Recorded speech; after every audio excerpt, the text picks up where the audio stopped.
Hey everyone, and welcome to the extremely long-awaited 9th progress update for the Fantabuloso game. Now, before we jump into the actual content of the update itself, there's a couple of pretty big elephants in the room I have to address. First of all of this. Normally for these parts where I'm just sort of talking and don't have anything to specifically show off, I just show some B footage of, like, Capboy fighting some shamrocks. However, I can't really do that this time because the entire update is about combat. If I show him fighting shamrocks, then I'm giving away all the rest of the content of the update, and I want to have that, be contextualized by the stuff I'm talking about. So I decided that this was the best bet for this video. Let me know what you think in the future, since I'm perfectly happy to keep doing this for the B footage, or I can switch back to the old strategy of having it be fighting shamrocks during, or, I could do a mix. I could have some of it be me talking to the camera, some of it be fighting shamrocks. I don't know. Let me know what you guys think down below. Now, the other major elephant I should address is the fact that I kinda really dropped the ball when it came to the midweek update videos. I only got like 5 of them done. Now, unlike in the past, I actually had some good reasons for this. First of all, university absolutely kicked my ass this semester. I did not think it would be as hard as it was, and it was probably one of my hardest semesters overall, so fun times, that was really good. The point is, I didn't actually even have enough time to get an entire video's worth of content done every single week, so the midweek updates would have ended up being really underwhelming. On top of that, I also wanted to keep some of the stuff I was working on secret, not because I want to, like, hide it or I think it's going to be harshly criticized or anything like that, but because I don't want you guys to see everything that's going to be in the fighty place before I even release the demo. Then why would you feel a need to play it? Why would you feel a need to watch it? Even, like, I want there to be surprises. A lot of the original game was all about surprises, and I want to keep that going with the real game. And on top of all of that, I was going to need to stop the midweek update program eventually anyways, since I'm not going to be doing midweek updates on, like, a secret late game level or the final boss and how the development on the final boss is going. That's just dumb. I wouldn't do that for the same reasons I just talked about. So, long story short, rest in peace midweek updates. I'm officially ending the midweek update program, in case you didn't get the hint from the 4 months of radio silence in terms of midweek updates. If you followed the Discord, you would have still had some updates here and there, just saying, down in the link, or down in the description, rather, so go check that out. Point is, though, I'm canceling the midweek updates and moving back to actual progress updates, which kind of makes Progress Updates 8's title even more clickbaity than it was before, since now it's just not true. I don't have a set schedule for these progress updates, but you can probably expect them at once every, I don't know, 2 months maybe. 1 month if it's a really productive month, I'll probably do 1 a month, but yeah, that's the plan. Anyway though, enough with all that boring stuff. Let's jump into the meat of the True-Er-Est combat update, Part 1. That's right, this is just Part 1. I'm going to be moving on to a Part 2 that's going to be coming out in the next couple of days, because my original script for this progress update was actually over a half hour, just because of the sheer amount of stuff I have to talk about. So yeah, keep an eye out for that. It's actually going to be the next couple of days. I'm not just, like, stalling for time like I sometimes would. The content's done. I just have to respect you guys' time. No one wants to sit around and watch a half-hour-long video. So anyways, let's hop in. Funny I say that, though, because before we get to the combat itself, there's a couple of small changes that I want to talk about. First and foremost, the most interesting new non-combat thing is that Capboy is now able to dash. At the cost of some fairly heavy stamina consumption, Capboy can sprint by holding down the dodge button, allowing him to quickly escape danger or maneuver around his environment. Additionally, jumping while dashing gives Capboy some extra forwards momentum while consuming a pretty large chunk of stamina. Currently, there's no actual animation for this, but I do plan on adding one styled after the Mario 64 long jump soon. However, dashing does come at a cost. While dashing, Capboy's going to take 50% extra damage and stagger damage from all attacks, and he'll also lose a significant amount of his turning control. Speaking of which, I've overhauled Capboy's general movement physics. Previously, Capboy would instantly attempt to move in whatever direction the player attempted to move him in, and he would only fight against friction while turning around. While this made Capboy's controls a little more true to the player's input, it caused him to feel a little bit rigid and weightless to control. Now, however, Capboy always moves directly forwards when the player tries to move him. Changing direction just causes him to turn left or right while still having his momentum be whatever his current forwards direction is. The end result is that he feels a lot more natural to control, and when performing precise movements, he's actually still perfectly able to be as accurate as he was before. This change is also reflected in his aerial movement. He's now able to turn in the air slightly, but at a reduced speed compared to his ground turning. All in all, these subtle changes make him a lot more enjoyable to move around the environment and jump around and stuff like that. But beyond that, they're also important and relevant for the next part of this video, the combat itself. And oh boy, is there ever a lot to cover. Those who follow the Discord and blog have seen some bits and pieces of the stuff I've added, but I've also kept a fair amount of it secret to everyone. Let's start off with the basics. Previously, Capboy only had a couple of attacks: a light attack, a heavy attack, a charged variant of each, and an aerial attack. All of these attacks, besides the aerial attack, caused Capboy to completely freeze in place when they activated, unable to move or turn whatsoever. While this kept combat simple and straightforward and sort of kind of close to Legend of Zelda style combat, it resulted in really unsatisfactory hit-and-run tactics when going against the more Bloodborne or Soul style enemies that I have implemented. So, I decided to take everything back to the drawing board since the combat just wasn't fun. Now, before we dive into the specifics of the combat, I do want to talk about some general changes I made as a whole, specifically changes to the stamina system. I decided to change it so that all attacks consume some stamina when performed, with the amount varying based on the type of attack. I adjust this value, like the stamina consumption, specifically for each individual attack, so I have a lot of customization over how much stamina it takes. Attacks in the original system didn't really need to consume stamina, as chaining attacks was very difficult in the first place. The attacks were slow, and if you tried to do 2 attacks in a row, odds are you'd manage to get slapped and then knocked back unless you had fortitude. Now, however, it'd be very easy for Capboy to stun-lock enemies to death without some sort of limit to how many times in a row he can attack. Now, to compensate for the stamina consumption, however, I've adjusted other parts of the stamina system as well. Capboy now regenerates stamina much faster, and it also takes less time for his stamina to start to regenerate after it's been spent in the first place. Dodging also now consumes a little bit less stamina to make up for the fact that it's no longer the only move that uses stamina. So anyways, with the stamina out of the way, let's get into the combat itself. Let's start off with the light attack. It's fairly simple. Capboy throws alternating right and left punches, dealing a modest amount of damage and stagger damage each time. Both punches are identical when it comes to their frame data and damage, and the only difference is the way they look in order to help keep things smooth. This is kind of similar to how things were before. However, there's a couple of pretty major differences. First and foremost, Capboy now moves during the attack, slightly stepping forwards with every single punch. This helps him punish enemies which run straight towards him by catching them before they even start their attacks.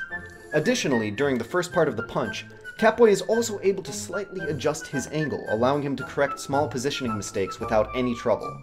This will also help him catch enemies later on in the game, which might be capable of juking straight ahead attacks or dodging around to his back or stuff like that. One more thing I want to mention: every attack Capboy lands is now emphasized by a small amount of hit freeze. Essentially, the game slows down temporarily when Capboy lands an attack, in order to give more weight to its impact. Keep an eye out on all the different times that this effect triggers throughout the rest of the video, especially on the heavy attacks where it's a lot more noticeable. Now, all that stuff I just talked about also applies to every other attack I'll show off, with all the individual values and curves and speeds and stuff like that being tweaked on a per attack basis. A very slow and powerful attack might give Capboy a little more leeway on how much he can turn during the wind-up, while a quick, straightforward lunge might not give him any turning control whatsoever, and it'd also have very little hit freeze in comparison to the heavy attack. On the topic of other attacks, let's move on to the brand new heavy attack, or should I say, heavy attack combo. This is radically different from how it used to be. Originally, Capboy would just headbutt in place, dealing a ton of damage to the enemy at the cost of attacking a little bit slower. Now, however, the heavy attacks form a 3-hit combo move. With the first heavy attack, Capboy starts off with a double axe handle punch, smashing enemies over the head. Then he transitions smoothly to a powerful elbow strike with major knockback potential for the second attack. And then he finally finishes off with a mighty push kick that knocks enemies backwards for the third hit of the combo. Each of these attacks deals progressively more and more damage. The third hit deals over 1.5 times as much damage as the first. One point of interest is that you can actually blend the heavy attacks and light attacks together to create sort of custom combos. For example, if you do 2 light attacks and then a heavy attack, the heavy attack actually goes straight to the push kick instead of starting at the beginning of its own combo. This should get especially interesting in the future when I create weapons that might have more than 2 attacks in their light attack chain, or might have, more unique parts and elements of their heavy attack chain, and stuff like that. Now, of course, we'll move on to the charged attacks. Currently, the light charged attack is actually the only survivor of Capboy's original moveset. It's currently completely unchanged beyond damage values and turning control stuff. I might end up changing it in the future, but I do kinda like the idea of having one attack in the moveset that does completely plant Capboy in place in exchange for an extra strong punch. His heavy charged attack, on the other hand, is radically different. Capboy prepares a powerful uppercut, lunging forwards when it releases and sending enemies flying if he manages to break their fortitude. Or, at least, that's the plan. I didn't actually have enough time to get launch knockback working on Shamrocks properly yet, so that aspect's going to be reserved for the next combat update, which is going to be coming after Part 2. I guess you could call it Part 3, but point is the next progress update is going to be also about combat, focused on the enemies instead of on the player. And that's hopefully going to be next month. We'll see, though. We'll see what happens. As for the last legacy move from his original combat moveset, the air kick, the principle of it is mostly the same. Capboy kicks in midair to gain a little bit of extra height. However, I've made some fairly major changes to it. First of all, Capboy immediately turns in the direction of the kick, no matter which direction he's facing while he's in the air. This helps improve the player's control while in the air, while also avoiding some weird jankiness when you're locked on. Capboy would just sort of... It just didn't feel good to play, since Capboy would just kick straight at the enemy even if you were aiming a different direction. So I decided may as well throw the player a bone and make the attack kinda cheat physics a little bit. Speaking of cheating physics, Capboy also slightly lingers in the air for a second before he actually unleashes the kick. This helps the player line up the kick better if they're aiming for a specific edge or a specific enemy or something like that. And it also gives it just a little bit of extra oomph and strength, like it just feels better. On top of that, he also gets a large amount of forwards momentum when he unleashes the kick, in addition to the small aerial boost, like the small vertical boost that he got before. Finally, the hitbox of the kick itself has been greatly expanded, making it actually possible, albeit very difficult, to hit enemies that are on the ground. So that's it, right? Every move is accounted for, all spick and span, and ready for a fun and engaging new combat system. No, I decided I wasn't happy with it yet. First and foremost, it seems silly to have a light aerial attack without also having a heavy one. I could always just have it so that pressing the heavy attack button just performs the light attack, but, that's pretty lame, isn't it? So, instead, I made something new. A devastating elbow drop. In addition to launching Capboy forwards a respectable amount of distance, this attack deals massive damage to any enemies he directly hits with it, and it causes Capboy to flip forwards while also refreshing the cooldown of the attack, making it a fantastic mobility option. However, it does come with a couple of pretty intense catches. If Capboy whiffs the drop, he's immobilized on the ground for a very long time, leaving him vulnerable to enemy attacks as he's getting up. Additionally, the attack requires a massive amount of stamina. More stamina than Capboy actually initially has. Due to the way stamina works, he is allowed to sort of underflow his stamina and go into the negatives, but then he has to wait for it to regenerate back to 0 before he's able to use any other stamina moves, including dodging. So, if he elbow drops into an enemy who's about to do some sort of frenzy attack or multi-hit attack, normally he'd be able to dodge out after the first hit of this combo. However, since he's out of stamina, he's stuck. On top of that, this is also a good time to mention another risk I added to using up all of your stamina. If you're in this sort of negative stamina mode like that, Capboy's jump height is cut in half. This is to further punish poor stamina management, and also to keep the player from just jumping away to safety if they don't have enough stamina to dodge. I do plan on adding some sort of low stamina indicator, probably a red glow around the stamina bar or something, just so that players don't get confused when all of a sudden they can't jump anymore or use their attacks or stuff like that. So, we have a heavy aerial attack. What else could there be? Well, I felt like it was kind of dumb for Capboy to just stop completely if he attacks while dashing, so I also added in a light and heavy dash attack.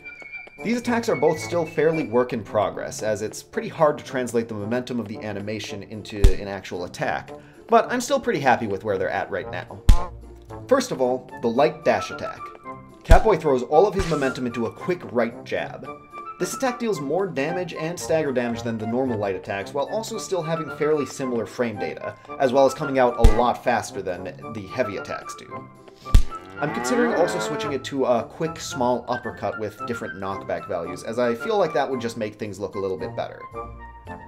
As for the heavy dash attack, it's actually one of my favorite moves in Capboy's repertoire right now, and also one of the strongest. It's a destructive dropkick. Capboy hops in the air before once again slightly violating physics and then lunging forwards, dealing a massive amount of stagger damage and sending enemies flying backwards.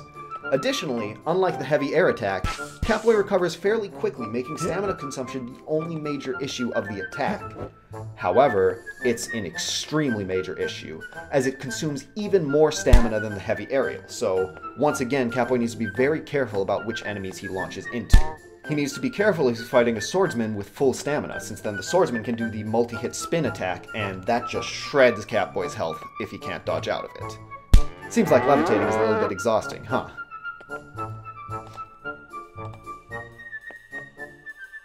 So, that's it.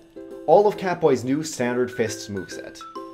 I'll probably be adding some more little attacks here and there throughout the rest of the game's development. I'm thinking of having like special attacks where like, if you dodge while you're in the wind-up of an attack, you can do some sort of special like roll attack or something like that, but I don't know if I'm actually going to do that since it could get pretty convoluted. But there's probably going to be another attack or two added to his standard moveset in the future. However, there's still one thing that I haven't yet talked about. As many people know, one of the Fantabulous game's major inspirations is Bloodborne. Not so much in terms of like the mood and general themes of the game, but more so in terms of the combat and the mechanics. I love Bloodborne's combat, and one of the coolest parts about it, for those who aren't aware, is that every single weapon in the game has an alternate moveset called a trick mode. In some cases, the trick mode's just it's a little boring, and it just like gives an electricity buff to your weapon. But in other cases, it actually radically changes the moveset of the weapon as a whole, and it basically becomes an entirely different weapon that you can just switch to on the fly. I love this mechanic. And as such, I've actually implemented it in the Fantabulous game. I have created an alternate moveset for the fists that's already in-game. However, I'm afraid to say that you guys are going to have to wait for the next video in order to actually see what this moveset is. Like I said earlier, this video would already be long enough as it is, and I feel like splitting off the two movesets into two separate videos is the best bet. However, I'd love to hear you guys' guesses for what the new moveset is. As those in the Discord should know, I've actually posted a couple hints to it already. So, let me know what you guys think down below. As always, if you want to keep up to date with the community and the other development of the game, you can use the links down in the description to check out the Discord, the blog, the Twitter, the Trello. I think I put the Trello down there. Just a bunch of stuff like that. And of course, if you just care about seeing part 2 as soon as it comes out, in the next few days, I pinky swear, I promise it is going to come out in a reasonable time frame. Feel free to subscribe, and then you'll be able to see it as soon as it comes out. Thanks for watching, and I'll catch you guys next time. Adios.